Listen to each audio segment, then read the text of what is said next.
There is no underestimating the power of a good home support. So let's take a look at who your Premier League side's record attendance was against in the modern all-seater era. Not in the days of terraces, when you'd have 75,000 turning up at Sunderland. Arsenal. In November 2007, 60,161 people squeezed into the newly furnished Emirates Stadium to witness a thrilling duel between Manchester United and top-of-the-table Arsenal. A William Gallas own goal had given the defending champions the lead on the stroke of half-time, before Cesc Fabregas leveled matters after the restart. United looked like they'd be stretching their winning run to 9 when Cristiano Ronaldo pounced on 82 minutes, but 8 minutes later Gallas made amends to send the crowd wild.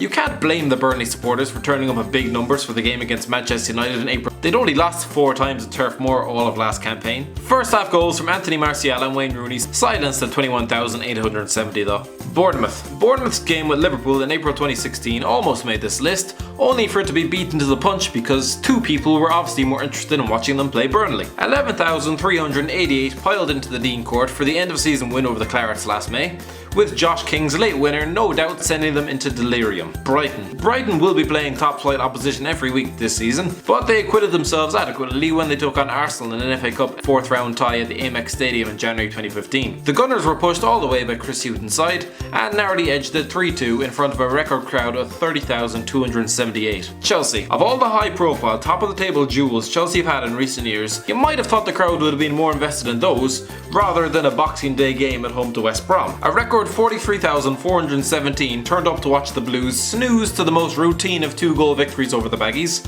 through goals from Didier Drogba and Frank Lampard. Crystal Palace welcomed Manchester United to Selhurst Park in April 1993, and 30,115 were there to witness the Red Devils stroll to a comfortable 2-0 win, with Mark Hughes and Paul Ince providing the second half goals as they cruised to the league title. Everton really chose the occasion to beat Liverpool back in December 2004. Not only was it the 200th Merseyside derby, but the Toffees hadn't beaten their local rivals for 5 years, and they were playing in front of a record crowd of 40,552. Lee Carsley's second half strike settled the game and put the Toffees 12 points clear of their neighbours. Not bad considering they'd been involved in a relegation scrap the year before, sold their best player, and the Reds were on their way to being crowned champions of Europe. Huddersfield Town. If you needed a window into the excitement that Huddersfield Town suddenly had for the possibility of playing Premier League opposition every week, it was last season when they drew Manchester City in the Cup. A record 24,129 people piled into the John Smith Stadium to watch the Terriers go toe-to-toe with Pep Guardiola's side, keeping a clean sheet as they forced a replay.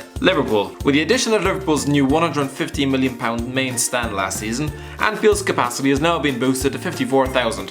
So obviously the record attendance is going to be from last campaign. A record 53,292 saw the Reds stutter to a frustrating 2-2 draw at home to Bournemouth in April of this year, with Josh King's late strike leaving the red half of Merseyside as sick as a dog.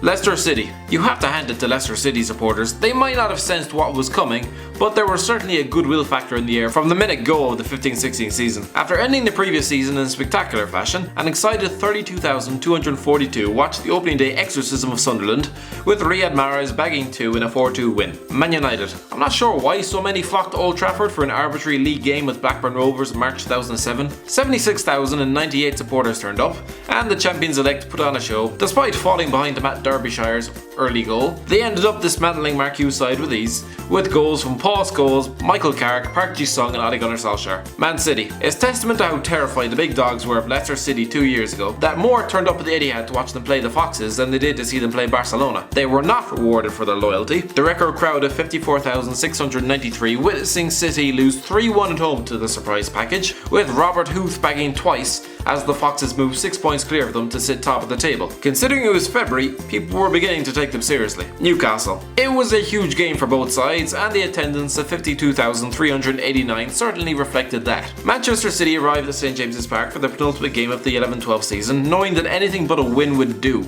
as they sought their first ever Premier League title. For Newcastle, the stakes were also pretty high, with Arsenal's slip up at home to Norwich City having opened the door slightly ajar for a crack at the top 4. How times have changed. A second half double from Yaya Toure ended up sealing matters. Southampton. You might find it strange that Southampton have been in the Premier League for the last 5 years and yet their record attendance came from a championship game. It's not. The 32,363 that turned up to watch them play Coventry City were witnessing the Saints clinch promotion back to the top flight after a 7-year absence. Considering they'd had to experience life in League One during that time, you can understand their excitement. Stoke City. It may seem like eons ago now, but there was a time when Premier League football was just a distant dream for the likes of Stoke City. So when they drew Everton in the FA Cup in January 2002, 28,218 flocked to watch the Potters take on the Toffees and lose 1-0. Little did they know, in less than a decade they'd be winning 5-0 in an FA Cup semi-final. Swansea City. Swansea City must have spelled blood when Liverpool came to South Wales at the end of the 15-16 season. A record 20,972 turned up to watch them put Liverpool to the sword in a fairly one-sided clash against a red side featuring a host of youngsters and Jordan Ibe. Tottenham. It seems a bit strange to include Wembley in here for Tottenham, as it's not their home. It's basically a fancy new pad that they're renting and so far are struggling to get used to. 85,512 turned up to watch them play Bayer Leverkusen in the Champions League last season. Considering 31,000 had watched them play the previous weekend, maybe you can't blame the Spurs players for wilting under the pressure and coughing up a 1-0 defeat. Watford. I'm not sure why Watford supporters were so enthused by the prospect of playing Sunderland during the 99-2000 season, but a record 21,590 turned up to watch them play anyway. They lost 3-2 to the Black Cats, with Kevin Phillips stealing the show with a brace. West Brom. This is value for money. It was the final day of the 04-05 season and West Brom were rock bottom of the Premier League. They were occupying the exact same position they'd been in at Christmas, and every side who'd been there had been relegated. Still, 27,751 saw the Baggies defy the odds to down Portsmouth in dramatic fashion.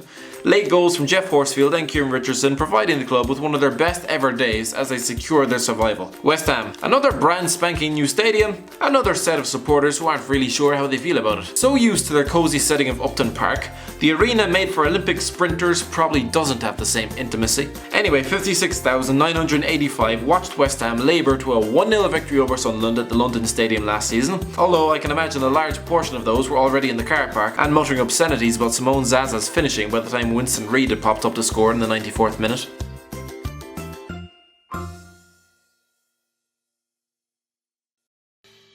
Thanks for watching. Don't forget to like, share and subscribe.